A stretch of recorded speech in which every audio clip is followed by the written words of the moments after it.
The views and opinions expressed on this show belong solely to the hosts and their guests and do not reflect the views of any on-site institutions unless explicitly stated. What's up, everybody? My name is Steve Vanderwall. And I'm Justin Klosser. And we're your hosts of Cannabis Cum Laude, a podcast devoted entirely to cannabis. We're going to talk cultivation, business, medicine, politics, culture, advocacy, and everything in between. The cannabis industry is complicated. It's robust. It has a lot of moving parts. And it's our job to help you understand it just a little bit better. So tune in every week for a brand new episode. And if you have a question that you'd like answered on the show, send it on over to questions@cannabiscumlaude.com. Thanks. Enjoy the show. What's up, Cum Laude Coalition? Welcome back. We are stoked to bring you some exciting news that came about this week. Well, last week when you're listening to this, but this week for us. Anyway, but before we do, I want to thank all of our patrons and those who've contributed to the GoFundMe. We are a bootstrap podcast, and every little bit of support helps.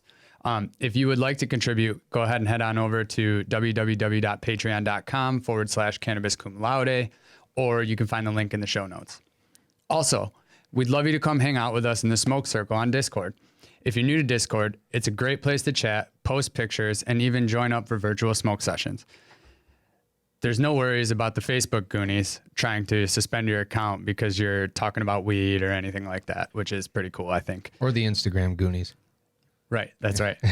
So at the time of our recording, we're actually 2 days before the Rock City Cannabis Carnival.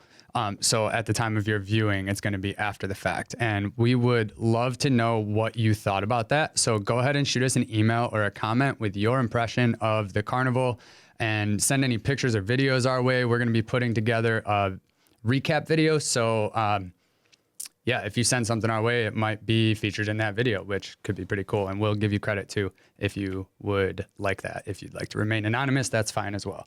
But anyway. Yeah. I'm excited for the carnival. I think it's going to be huge. We're heading out tomorrow, Saturday. So just to let everybody know, today is Friday, September 3rd, and we're recording at 2:45 p.m. So when you hear this, it will be past. We're going to talk about it like it's coming up in 2 days. 70 vendors. You know, we're a gold sponsor. Very happy to be a gold sponsor. Probably going to be a few thousand people there. Tons of good products. I mean, we don't really know what to expect. I was over at Rob's shop today. He said he has 2 tickets left, and he has been like forced into having to like put people on a list of like, okay, your name on this list counts as a ticket. Yeah. Like it's going to be I think there's going to be wild. thousands of people there. Thousands. It's going to be huge. So if you come to if you're there, come say hi. It's going to be a great time. We had some big news this week. Very big news, which came at a really good time after we had this conversation recently. Governor Kathy Hochul, who has replaced Governor Cuomo in New York, nominated her long-awaited picks for the executive director of the Office of Cannabis Management and the chair of the Cannabis Control Board. We're going to, in part 2, we're going to take a deep dive into who those people are, but the executive director of the OCM is Chris Alexander, and the CCB chair is Tremaine White. The reason that this was important is that there was an order of operations that needed to happen for us to be able to actually roll out the industry and to be able to cultivate legally and sell legally, etc. And that first step that needed to happen was to nominate these positions, right? Because these positions are like, you know, just like we have the state liquor authority and the DEC and all these state letter of authorities who make regulations for whatever they're regulating, the Cannabis Control Board and the OCM makes regulations for hemp, cannabis, medical cannabis. And you can't make regulations without regulators. So we now have the 2 important regulators, or not the most important, but the 2 ones we needed from the governor, which was held up for multiple political reasons. The biggest of which had to do, I believe, with his chosen candidate, right? He was, and what kind of everybody expected to happen was he was pushing for Norm Birnbaum to be the executive director, and the legislator and advocates and many others across the state were just not really okay with that. And so they refused to confirm him, right? Or even allow him to be put up as a nominee until the governor made what they deemed a more appropriate selection. Right. And so that was kind of a little bit of what caused the feet dragging there. It wasn't so much that he was trying to drag his feet as that they were putting him in there. And most of the legislators thought that he was more, and I was actually watching an interview with, or two separate interviews with Liz Kruger and Crystal Peoples-Stokes about how they really were looking more for somebody who was interested in pursuing the social equity side of things as opposed to the how can we make the state the most amount of money? Because they're going to make money either way, right? It's like, how can we do this the right way? And we've seen so many other states fail at doing it that while a lot of us kind of thought it was the governor who was pumping the brakes, it was the legislators who were pumping the brakes, and kind of for a good reason though, you know? And then after the fact, it was the governor dragging his feet, finding a new candidate. It was, I think Norm Birnbaum, from a regulator perspective, was probably a good regulator. He's the president of the National Regulators, I think Cannabis Regulators Association or some big bureau. He worked under Governor Gina Raimondo in New Jersey, and helped with their program. He's got a lot of experience. But simply put, he's a white male. And a social equity program is, if you're going to have a true social equity program, you need to have representation that represents the folks who you're trying to help. So although he was probably a good regulator and probably would have done a fine job, I think that the Cuomo administration was a little too entwined with big cannabis, when we really want to see a craft industry. But I think at the very least, the optics of having a man of color and a woman of color run these boards, you need to have that if you're going to actually have a true social equity program. A lot of these states have been preaching social equity, but there hasn't been a lot of follow through. So I'm excited. I don't know Tremaine at all, and I know of Chris. We've done some work together back in the Rock Normal days. And not to get too far into it, but he's an advocate. He works in cannabis in Canada, and I think he's going to do a really great job. I am excited about this. I'm excited to see what the rest of the legislature, who they appoint. I liked, the one thing that I will say is that these two choices are from New York City area. I hope that the other members that get selected will at least have some representation in Rochester and really all the other areas. My vote is for Senator Cooney, if that matters. But I think having a member from each one of the areas, especially areas like Rochester and Buffalo, who are really going to be dominating forces in cannabis, I hope that we have a senator or a legislator from our area that will be on that board. Definitely. And there's two kind of offices there, right? The CCB and the OCM. So there's a lot of room for seats from across the state. And that's not to say that Norm's not going to end up in one of those seats. It's just he's not going to be the executive director.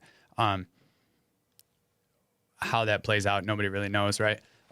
But I kind of want to read a quote from the new governor. And it was just interesting because we were just discussing what her taking over would do, right, for cannabis. And we were kind of like, who knows if it's going to be at the top of the priority list, whatever. This is not long after her, man, why am I blanking out on her being inducted is not really the right sworn in as governor. Certainly not induce. Right. Anyway, so she said, there is no reason why simple announcements in terms of who the executive director is and who the chairperson is, and we're not done in time, but I'm going to make up for that lost time, which is a beautiful thing, right? So she clearly had it at the top of her priority list. We've seen that happening. It's coming right now. And now it's kind of like we almost need to draw attention back to what are these committees even here for, because it's been so long, right? Yeah, and I think we should start with the Office of Cannabis Management. So the OCM is an independent state office established by the MRTA, right? The Marijuana Regulation and Taxation Act, which is New York State's adult use cannabis bill.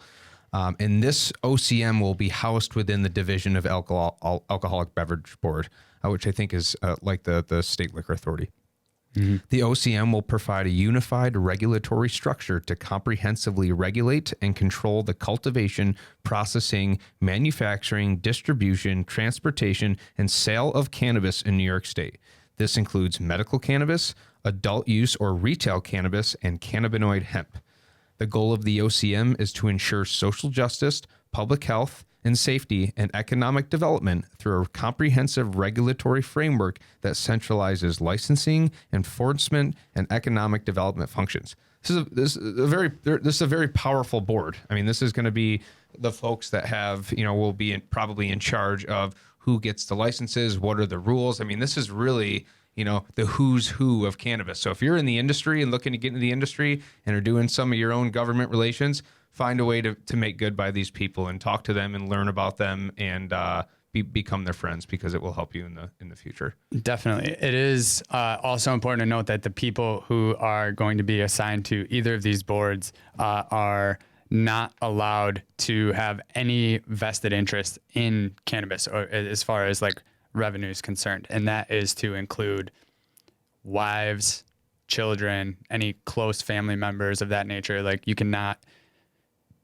can't be receiving revenue and be sitting on these boards. Yeah. But it's my understanding from when I'm looking at these things, and please correct me if I'm wrong, that the CCB kind of oversees the OCM, and the OCM is going to kind of be like the boots on ground. Is that not necessarily like the boots on ground, but like really enforcing this and pushing it out to municipalities and stuff like that? Am I correct? It looks like, and I'm sorry, I don't know the intricacies of how CCB and OCM work, but it looks like the CCB will have more of a role in licenses and permits and registrations. They will have the power to revoke these things, your registrations, licenses, and permits. They can adjust the rules and regulations around the standards for packaging and cultivation and processing. Yeah, and they can also limit all of those things. And then like as far as within any sort of legal grounds surrounding the cannabis industry, they are the ones who have the power to subpoena witnesses and hold hearings to kind of carry that out. They also can appoint any other directors as they seem fit. So like this is the CCB, right? But it also is going to be a much larger entity. I'm sure by the time we're done with it, they're going to have other people that they can hire underneath them, any employees as they feel necessary. They're kind of given almost full reign here, right? But they also have to adhere to their administrative duties, blah, blah, blah, all that stuff that comes along with financials and whatever. But the reason I said that is because within their duties that I found is they have the power to delegate any of these responsibilities onto the director of the OCM, which is an interesting thing. So that's what made me start thinking that this is potentially, we really got to talk to somebody within this framework here that's really close within kind of who's deciding, so that we can get a more firm, like, this is what's happening, right? Hopefully we got to get Cooney on here. Yeah, at a minimum, right? Yeah. Yeah, and I apologize that I don't know this answer, but it sounds like the CCB and the OCM will work together, but the CCB will essentially be able to delegate responsibilities through the OCM. Right. We'll have to look into that. I don't want to give anybody any false information, but the point of all this is that in order for us to even start thinking about licensing and doing business and whatever you want to do in the industry, the first thing that had to happen was the appointments of these two positions. From there, we can, appoint the rest of the people on the CCB and the OCM, publish the regulations, which will be public comment will be needed. And then once that's all finalized, they'll start allocating the licenses. There'll be a whole process for that, application process, money. The reality is it's not like it's going to happen. I don't think this is a couple month thing. I think there's just time that this is going to take, but this is a crucial first step that we need to happen. And quite frankly, next year, November 2022, Governor Hochul is up for re-election. And mark my words, we've seen it in states like Michigan. When cannabis is a focal point people come out to vote. And if Kathy Hochul can not only appoint her members in the first week, 2 weeks, that she's in office, as she promised, and figure out a way to not only expedite this rulemaking process, but start to get businesses, licenses, and off the ground, and maybe, just maybe, by next November, start to make some money, I think got a good chance of re-election. I think she's got a good chance. She's coming out the gate. She's got a lot of support. I haven't heard anybody who's really in opposition. I'm sure there are some people who have conflicting views on some of her other political stances, but that's neither here nor there on this podcast. I don't know. I think we're looking at like 8 to 12 months, right? Like is my optimistic impression before we're going to, I don't know about sales, but at least have some indoor operations starting to get up and running. Yeah. And I mean, the reality is what they should start doing. And this is, I want to bring Cooney back into the conversation because he released a draft of a really important provisional licensing bill, which is essentially a pre-licensing bill that says, I don't have a license, but I'm slated to get one sometime in the future, right? And the reason that that's important is because, especially from a cultivation perspective, when you're going to set up one of these facilities, even a modest 20,000 square foot facility is millions. It's like 5 millions. I mean, we have, it's expensive. It's many millions of dollars. And while you could very much have a business that's making you $10 million a year, right? The fact to try to hold a piece of real estate, especially if it's zoned commercial, very expensive, like, piece of property we were looking at over in an opportunity zone in Kodak, $100,000 an acre, right. And they want a significant a deposit on that. So not only do you have to hold the land and you have to pay probably a significant deposit, but then you have to start building. If you're going to build, if you're going to retrofit, that's a different story. But if you want to build a new facility, which a lot of these new cultivation facilities, that's what they like to do. You're going to stand up a multi-million-dollar facility, outfit it, buy the land, without not having a license, but not knowing when the fuck the licenses are going to be available. That's a ton of risk. Yeah. That, most investors are going to say, I want to be in cannabis. I would love to see your numbers make sense. You're making millions a year, but without a license, can't do it. Because what happens if you go through the motions, you buy the property, you stand up this $5 million facility and you get denied for a license. Right. It's not good. Adios that money. So right? Provisional license mitigates a lot of that risk, not all of it, but it does provide a risk. It provides a lot of risk mitigation for cultivators, especially. Definitely, which is huge. And just to remind people, like before, like we've made it clear as far as cultivation and all that, and sales and whatnot. But even for other aspects of the industry, like processing, extracting, I'm sure there's going to be people who are trying to set up trim and consumption facilities and micro licenses. And for you to even know what to plan for, we don't know the square footage on any of that yet. Like having these boards established was the first domino, right? We needed that to happen before anything else can happen. And now it's underway. Yeah. And I think this is probably a good section to kind of start wrapping up part one. And then in part two, we can kind of get into the candidates and what their experience is. Yep, absolutely. We will wrap up this section. Stay tuned for the next episode, and we're going to talk about the nominees and why, in a little bit of why we think they're good or why we think they're bad. Absolutely. And also, don't forget to let us know what you thought about the carnival. Don't forget to, at the time of this episode, it should still be going on, that veterans benefit giveaway that we're doing with the glass pieces should still be going on, because I want to make sure there's enough time to not only get enough benefit out there, but have enough people in there for the drawing for the winner, right? To make it a little bit interesting. So make sure you get in there, check that out. There'll be a post on social media with all the details.